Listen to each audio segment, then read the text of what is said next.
Est-ce que tu pourrais développer un peu là ton point de vue sur les outils inutiles ou perfectibles qu'on apprend dans les formations? Je dis inutile ou perfectible qu'on apprend dans les formations. C'est pas. J'ai dû faire allusion au fait que moi-même j'avais été obligé d'éliminer pas mal de choses qu'on m'avait apprises. Et d'ailleurs, euh, ce qui veut rien dire de la qualité des formations qu'on m'avait données, mais en tout cas moi dans ma pratique, j'étais très très content sur le coup et en fait il a fallu que j'élimine beaucoup beaucoup de choses. Oui. Je sais pas si c'est le cas de toutes les formations et à force, c'était il y a 15 ans, à force peut-être qu'il y a un tri qui s'est fait et qu'aujourd'hui il y a des tas de choses qu'on apprenait à l'époque qu'on n'apprend plus. Mais en tout cas, je pense que c'est vraiment nécessaire. Enfin, il y a un truc, c'est qu'en France actuellement, et je pense que c'est pas le cas que en France, il y a beaucoup de gens qui animent des formations qui, au moment où ils commencent à animer les formations, n'ont pas forcément une énorme expérience de cabinet. Et donc en gros, ils prennent le contenu de ce qu'on leur a appris et ils le transmettent. Ce qui fait qu'il n'y a aucun tri qui est fait. S'il y a dedans quelque chose qui ne marche pas, il sera transmis tel quel. Vous avez même des gens qui ont une expérience de cabinet, mais qui se mettent à la formation et qui n'enseignent pas du tout ce qu'ils font en cabinet. Ils enseignent ce qu'on leur a appris. Ils reprennent vraiment le contenu traditionnel. Ce qui fait qu'il y a des choses qui se transmettent depuis 10, 20, 30 ans. Que quand vous demandez à un collègue, est-ce que toi, ça t'arrive de faire ça en cabinet, vous demandez à plein de collègues et puis ils vous disent non, jamais, enfin je m'embête pas avec ça, ça fait longtemps que je m'embête plus avec ça.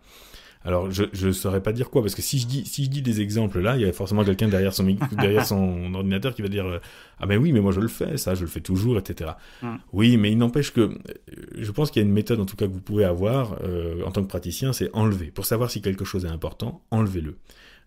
Si ça change rien, si vous l'avez enlevé et que ça change absolument rien, c'est que bon, c'était pas si important que ça. Par exemple, parler sur l'expiration de l'autre. Ça, c'est quelque chose que j'ai appris à faire. Et puis un jour, je me suis dit, qu'est-ce qui se passe si j'en ai absolument rien à faire de ça? Et bien, ça changeait absolument rien. Si par moment ça peut donner un effet un peu rigolo, mais ça changeait absolument rien. Au contraire, ça m'encombrait énormément, mais ça n'a pas une grande importance.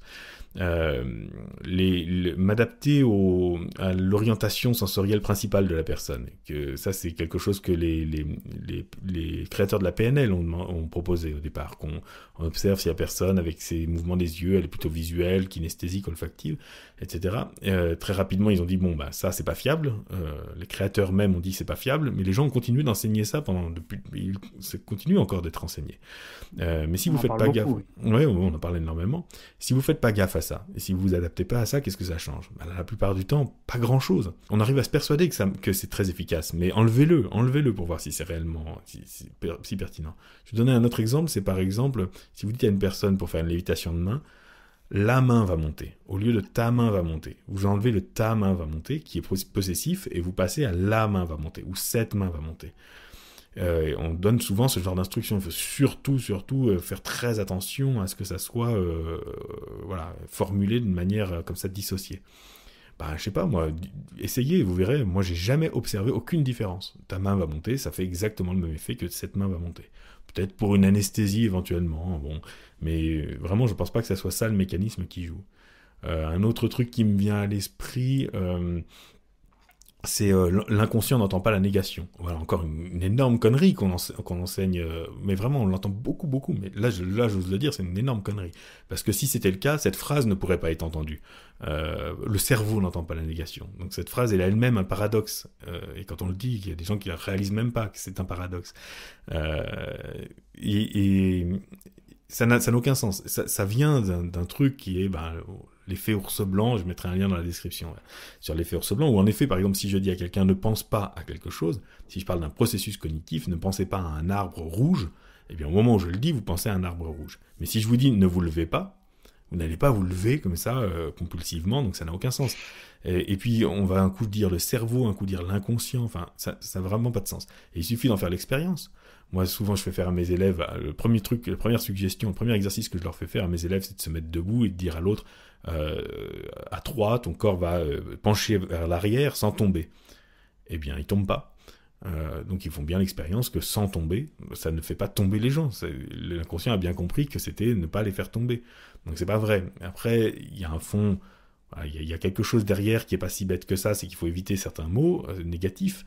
Mais globalement, c'est pas vrai que l'inconscient n'entend pas la négation. Donc il suffit de tester. Il y a pas mal de choses comme ça qui sont quand même vraiment de la pollution, parce qu'en fait, c'est l'état d'information. Alors moi, j'ai des collègues formateurs qui me disent si, il faut que les gens l'apprennent pour faire comme nous, c'est-à-dire le désapprendre.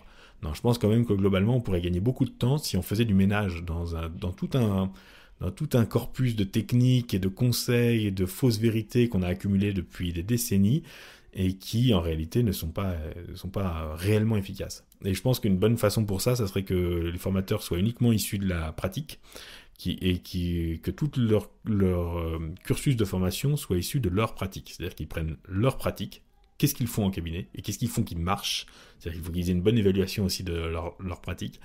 Qu'est-ce qu'ils font qui a marché, et à ce moment-là, enseigner uniquement ça. Et pas enseigner tout le reste juste par tradition, ou parce que ça a été écrit dans un livre, ou parce que ça sonne bien.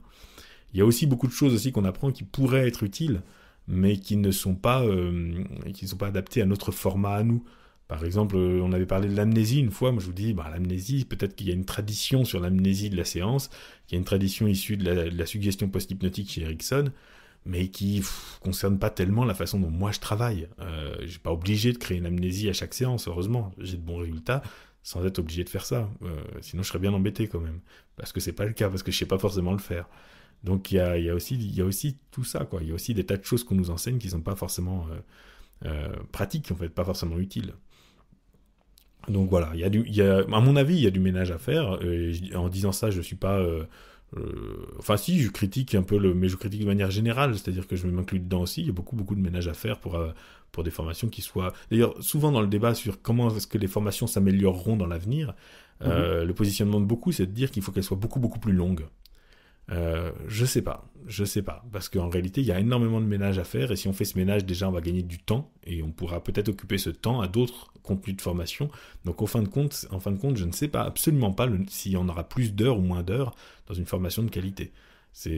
En disant ça, en fait, c'est pas parce que c'est plus long que c'est meilleur. Je connais des formations qui sont très longues, où les gens, ils sortent, ils savent pas faire une induction, ils savent pas faire un phénomène hypnotique, et ils sont incapables de donner la définition du rapport hypnotique, ou de citer 3 auteurs d'avant Erickson, alors que leur formation était très longue. Donc c'est pas forcément la durée qui va forcément la qualité, quoi. Il y a un travail à la fois de perfectionnement à faire, mais déjà de commencer par étudier. Il y a un problème dans ce domaine-là, à ce niveau-là, c'est que peu de gens prennent le temps de l'étude. On se pose comme expert très vite, alors qu'en réalité, il faudrait quand même déjà étudier ce qui a été fait avant nous, parce que on gagnerait énormément de temps. Oui, non, de toute façon, je suis complètement d'accord avec toi sur le fait qu'il faut se renseigner sur l'histoire et sur ce qui est, à notre sens, bon de garder et d'épurer. Hein. Ça, je le remettais pas du tout en doute. Mais oui, c'est vrai qu'après, c'est intéressant d'aller plus loin. Voilà, c'est juste ce que je voulais dire.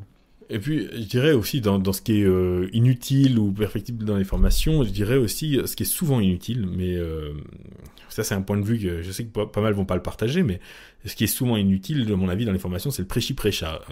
Dans les formations en hypnose, il y a souvent beaucoup de prêchi-prêcha, beaucoup de discours sur la morale, ou voire l'éthique.